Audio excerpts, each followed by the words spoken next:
Hello everyone, welcome to Diplomatic Brief.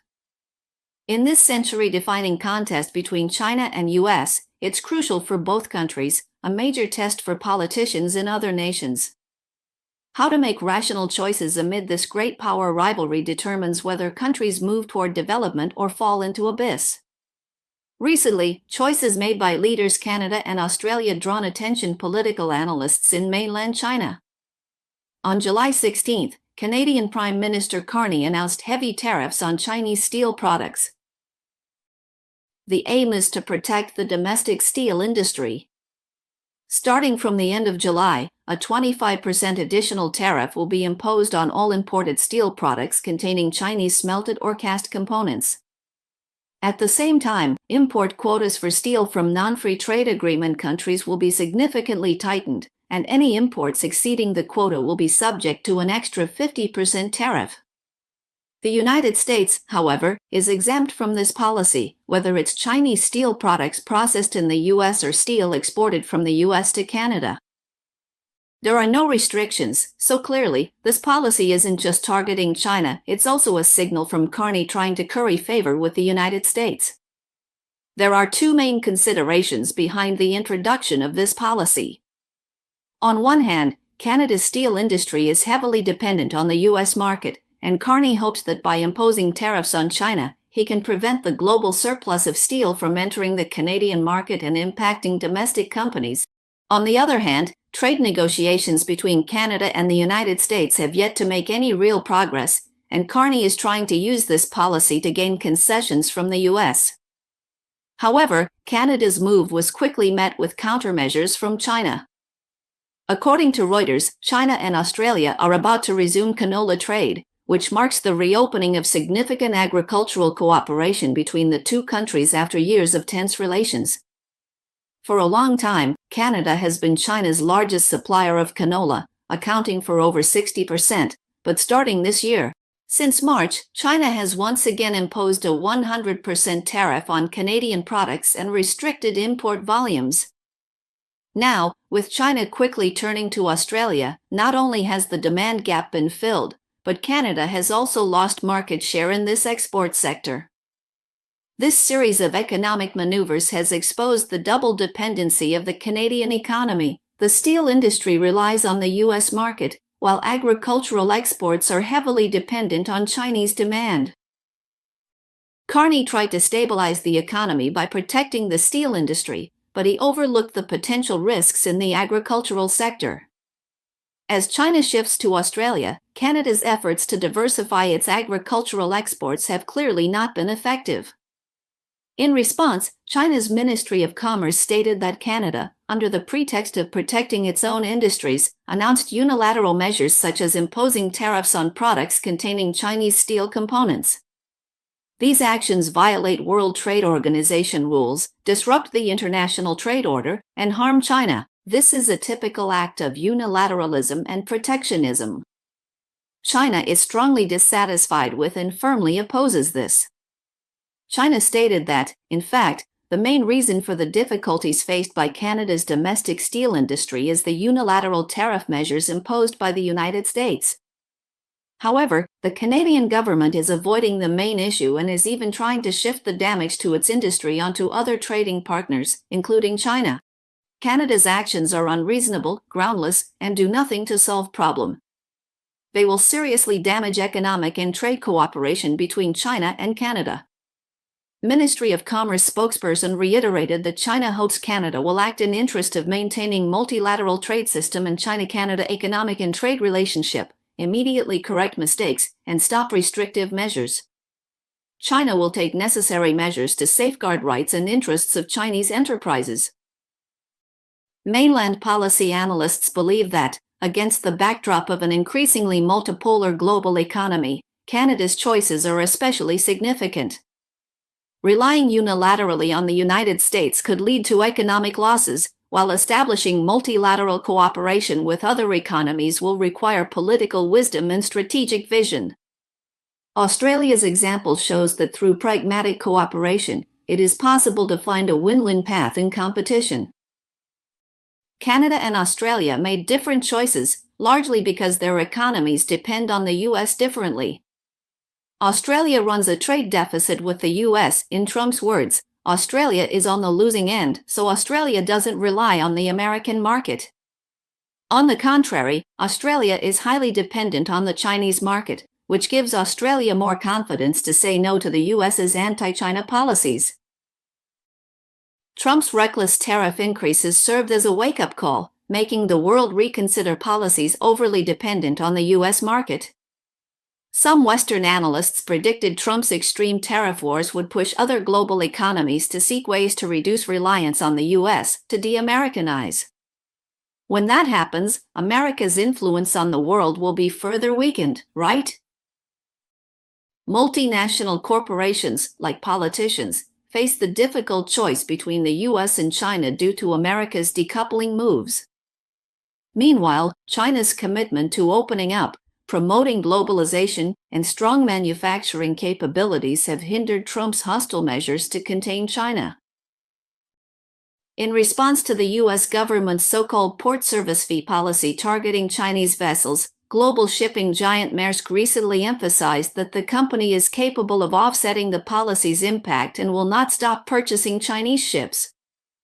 According to a South China Morning Post report on July 17, Maersk's Greater China president, Ding Zhe, said on July 16 that when Maersk orders new ships, it takes multiple factors into account, including cost and technical requirements, but it will not raise prices for customers because of US port fees.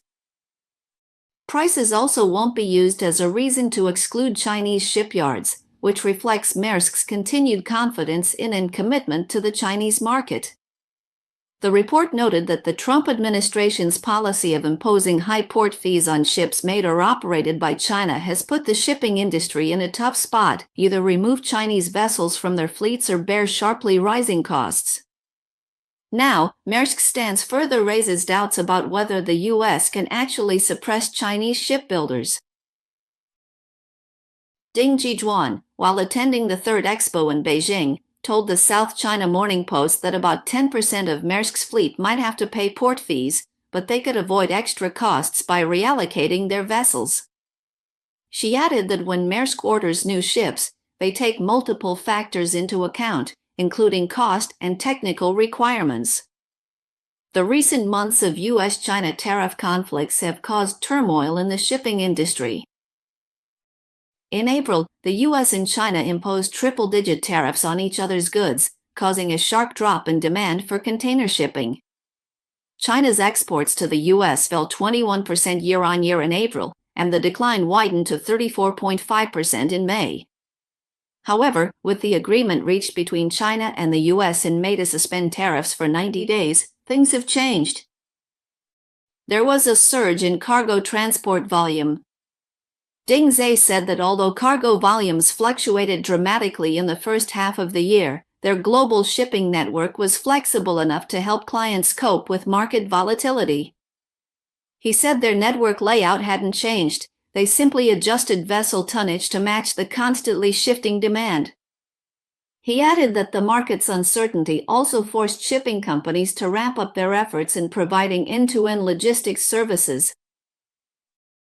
Integrating rail, sea, warehousing, and road transport, Maersk's flagship warehouse in Shanghai Lingang is expected to begin operations in Q4 this year. This logistics center has a total investment of $174 million and covers 14,700 square meters. It will handle import and export business and serve as a regional distribution center. Ding Zhijuan said that this reflects their company's continued confidence and commitment to the Chinese market. According to reports, based on Ding Zhijuan's statement, the U.S. port fee policy set to take effect in October may not have as significant an impact as some initially expected. The Switzerland-based global shipping giant MSC, Mediterranean Shipping Company, also stated that, thanks to the launch of a brand new east-west route network in February, the company is already able to respond to the market. MSC said that this network no longer uses the alliance model, but is instead operated independently by the company, giving it a high degree of flexibility and allowing the company to respond quickly to market changes. In February this year, the Office of the United States Trade Representative proposed charging fees on Chinese-built vessels entering U.S. ports. In April, the Trade Office issued a federal notice stating that all ships built in China and owned by China would be subject to fees whenever they dock at U.S. ports this year. Starting from October, the fees will increase year by year, reaching $140 per deadweight ton by 2028. According to the South China Morning Post, the U.S. government is trying to force companies to build ships in the U.S. and stop using Chinese vessels by imposing port fees and a basket of tariffs on Chinese-made equipment. However, whether these measures will actually be effective in practice remains unclear.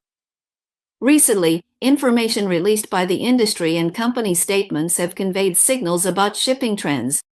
Another shipping company's head of market said during the expo that, given the recent series of policy changes by the U.S. government, there are still doubts within the industry about how the port fees will actually be implemented.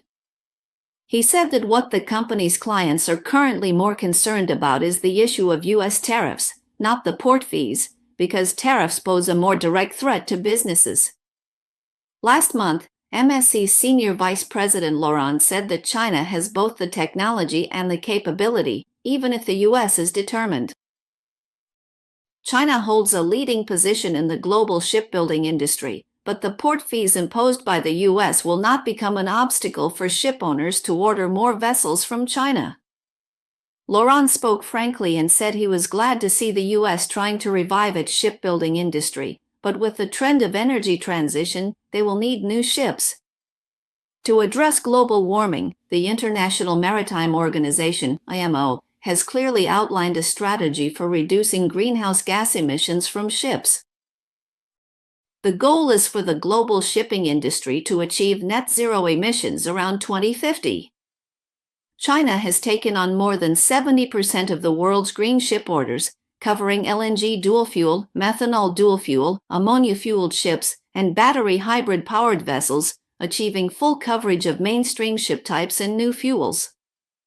In contrast, South Korea's orders are concentrated on LNG commercial vessels, with a limited variety.